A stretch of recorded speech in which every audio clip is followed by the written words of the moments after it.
Hello guys, this is International Master Alex Astaneh, and this video marks the beginning of a new and very important series on positional play in chess. So perhaps the first thing that we should do is to understand what is meant by positional chess. Well, in general, chess can be split into two very broad categories.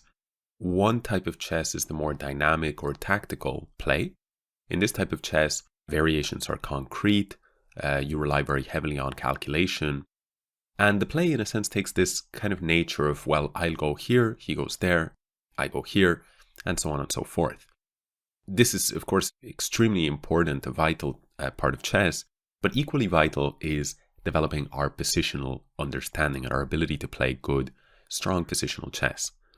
So when we speak of positional chess, we're talking about things such as achieving our strategic goals, or exploiting static weaknesses in our opponent's position, or perhaps defending static weaknesses in our own position.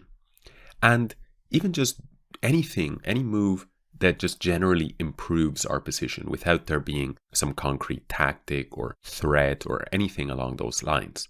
So this is the second category that we will be discussing quite comprehensively in this introductory series. Nevertheless, I feel that I should point out that this is an introductory series. Pretty much every topic that we will be discussing here is going to be examined either by myself or by different authors if the topic is important enough to merit its own section. So for the most part, this is indeed an introduction and a broad overview of what is meant by positional chess. So keep that in mind. But nevertheless, I think that the examples selected will be very instructive in their own right. And if you see nothing more about positional chess than this video series, I think it will really stand to you all the same. So what exactly will we be doing in this series? Okay, the first thing is the format. The series is going to be broken up into 3 parts. The first part is going to deal with pawn structure and space advantage, and how to use these things in our favor. The second part will focus on minor piece play. Then we'll talk about the creation of weaknesses in our opponent's position, exploitation of those weaknesses, and also how to defend our own weaknesses.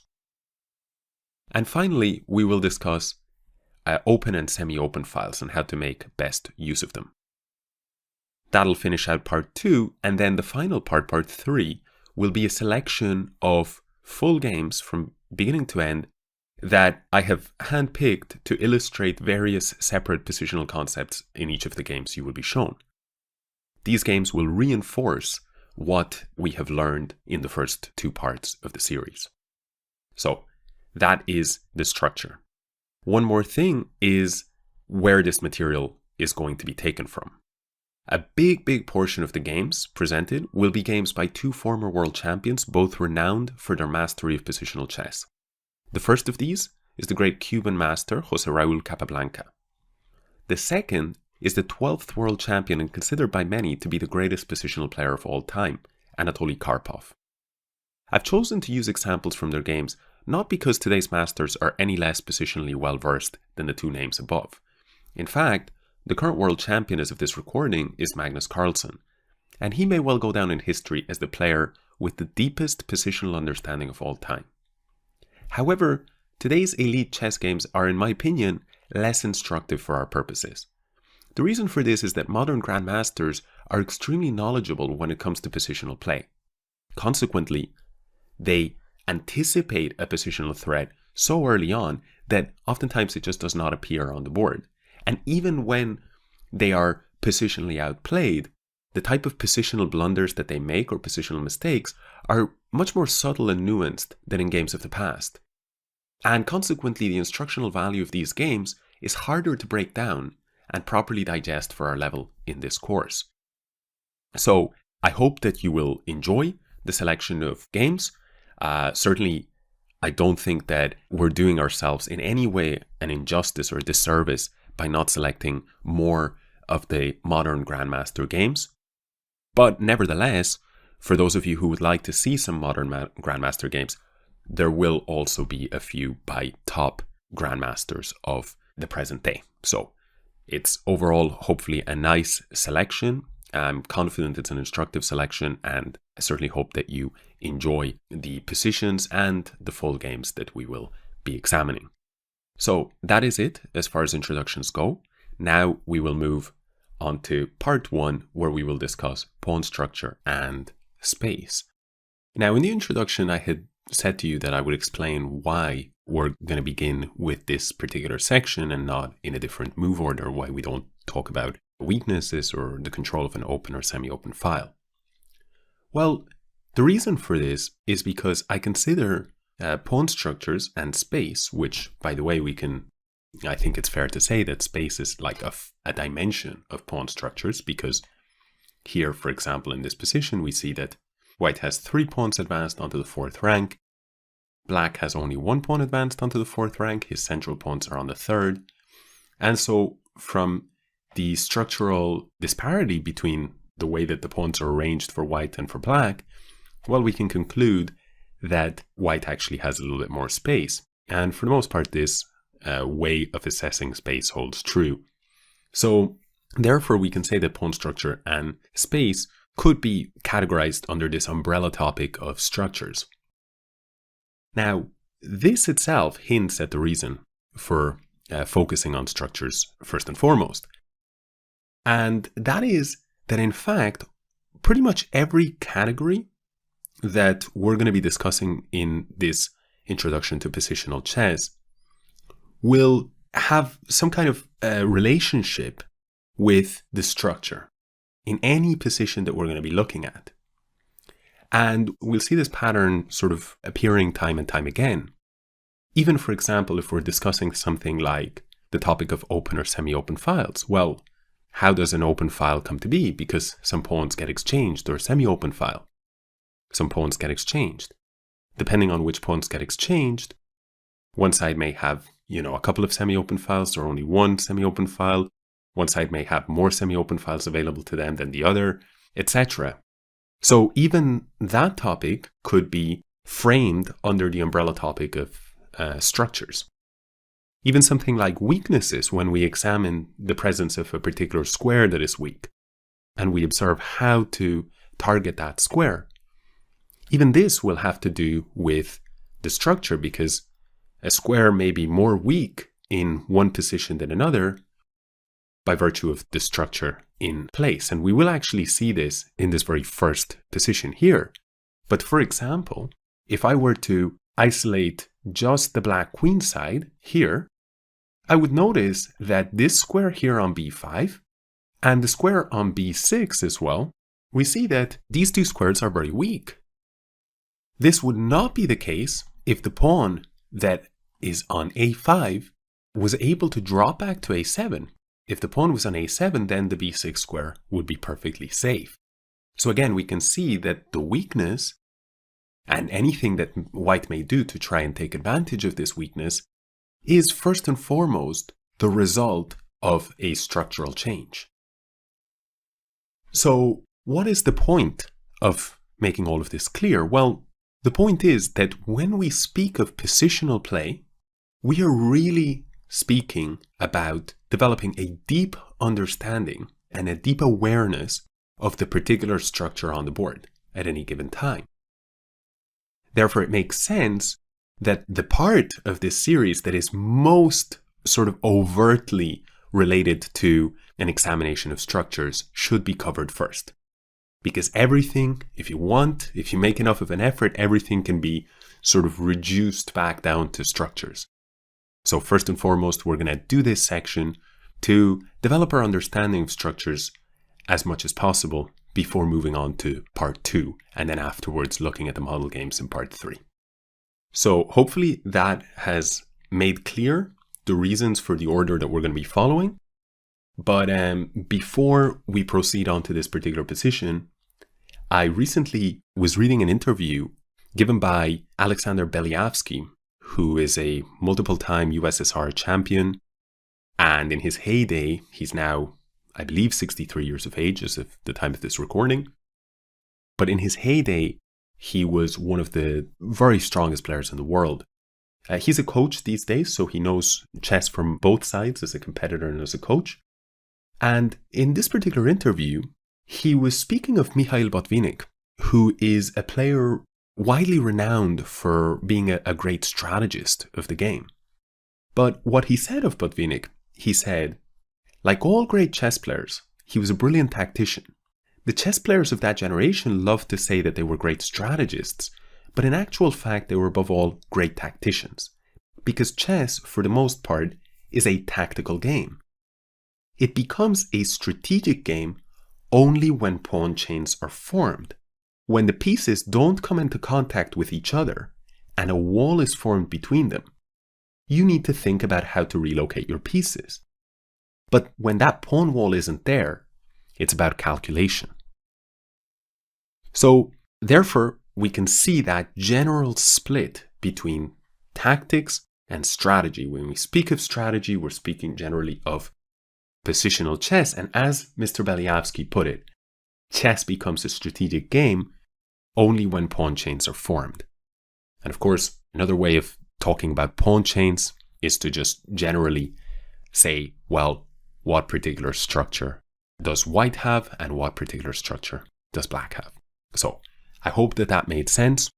And without further ado, let us now take a look at this position.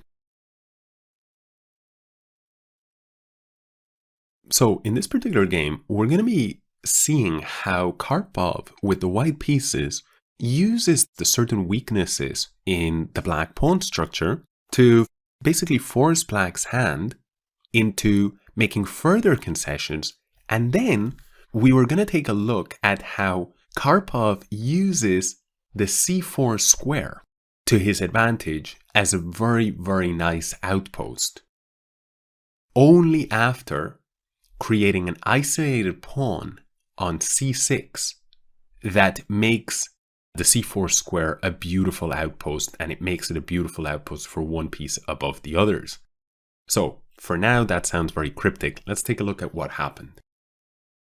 Here in this position, white played the move rook to f2, a clever move. If we look at the pawn structure for black, we see that all of these pawns are defended. This pawn is also defending the bishop and defended by the bishop, and this pawn here is rather well defended too. So overall, the pawns are not easy targets. However, this pawn right here is on a white semi-open file, meaning that white is the one without the pawn on the file, and it is not such an easy pawn to defend if it is placed under pressure, because the move pawn to d5 is in some situations not going to be possible, since white has quite a lot of firepower on that d5 square.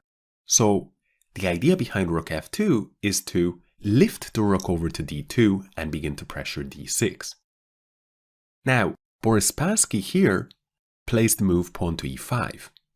He is looking to kick out the knight, and also he is hoping that white will capture the pawn, and now black will capture the pawn back, and now the pawn structure would really favor black, because no longer does he have this sort of semi-backward pawn on d6, and on top of this, white would now be left with an isolated pawn on e4.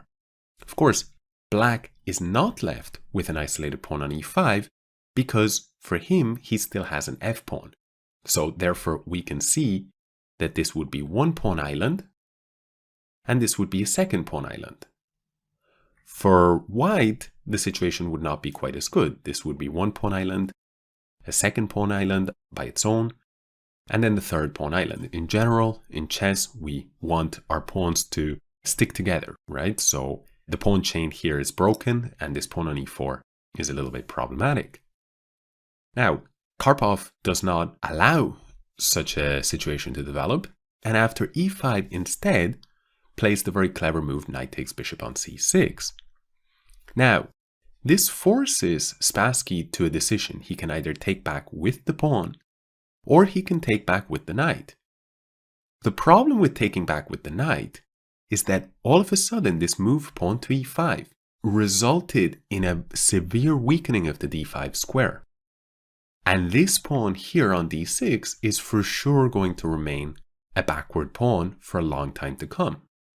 play may have continued with some move like pawn to g3, so that e takes f4 can be met by g takes f4, and we don't allow the knight to jump to e5.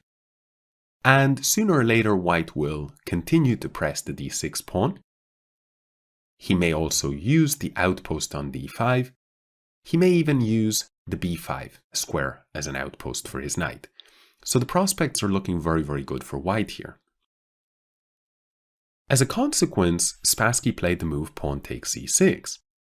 But now we look at what we mentioned in the very beginning, which is that now Karpov changes the structure, plays f takes e5, voluntarily accepts this isolated pawn on e4, but the reason is because he creates a very problematic isolated pawn on c6 for black. Now with the pawn on c6, there is no pawn, because it's isolated, there is no pawn on the b file, there is no pawn on the d file. And therefore, such a situation can create outposts, can create a very safe square in front of the pawn, either on c5 or on c4. And the reason for this is because lacking pawns on the b and the d file, there is no way to harass pieces that may decide to place themselves on c5 or on c4. And sure enough, Karpov now plays the move queen to f1. The queen is placed on the f1 to a6 diagonal, and the target square is c4. Black here played the move queen to c8. Now the strategic threat is knight to g4. Winning the bishop pair, that's something that we'll be talking about later on. So white stops this idea, pawn to h3. Now black reroutes this knight. Notice that the knight doesn't really have much of a future right now. All the jumps are more or less controlled. So the knight is rerouted. And here white, notice the pawns on the king side are all on the same color as his bishop on f3. So right now, this bishop on f3 is pointing at cement. So Karpov activates the bishop, plays the move bishop to g4. Now black goes h5, and Karpov chops, queen takes, and now the move queen to c4. And now we finally see the fruits of Karpov's labor. The queen lands on a beautiful square. The knight, by the way, has been eliminated. The knight is a piece that could potentially have harassed the queen by going to b6. The knight has been eliminated. Now the queen is beautifully placed, and notice that there is an open file here on the d file and a semi-open file on the f file. And the white rooks are both perfectly positioned to play along either of these files. So all of the white pieces are very, very nicely placed right now, and the white strategy has been successful. So this maneuver extends way beyond just finding queen f1, right? And then rerouting it to c4. Rather, this was made possible because in move 14, after white's rook f2, threatening to put pressure on d6, black lashed out with e5, and then he fell into a different kind of positional problem. Okay, b takes c6 was played to avoid having a big weakness here on d5, but the problem with b takes c6 is that now, after f takes e5, d takes e5, the c4 square is permanently weak, and it allows this rerouting of the queen to c4. So I hope you found this first example enjoyable and instructive, and we will now move on to the second example.